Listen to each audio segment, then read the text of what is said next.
Hello everyone, সবাই কেমন আছো? আশা করি ভালোই আছো। তো আজকে নিয়ে চলে এসেছি একটা অন্যরকম ভিডিও। এটা কোনো ব্লাউজের ভিডিও ছিল না। লটকনগুলো বানানো দেখে অনেকে ভাবতে পারে এটা ব্লাউজের লটকন, এটা ব্লাউজের নয়। তো এটা ছিল একটা চুড়িদার কিংবা কামিজ বলতে পারো, হ্যাঁ, কিংবা কেউ কুর্তিও বলতে পারো, শুধু ওপরের পাটটাই তো কুর্তিই বলা যায়।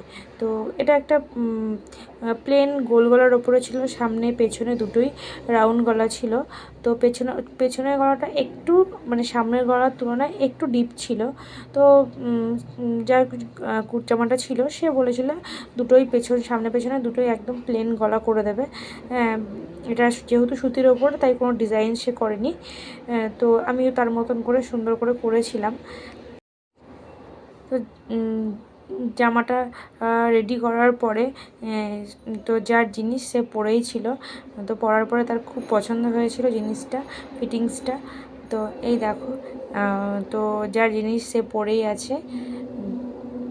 তোমরা দেখো ফাইনাল লুকটা কেমন হয়েছে, ফিটিংসটা একদম আমি প্রথমেই বলেছি প্লেনের ওপরে ছিল জিনিসটা এরকম। আমার কাজ তোমাদের কেমন লাগছে অবশ্যই আমাকে কমেন্ট করে জানাবে, আর আমার সাথে যোগাযোগ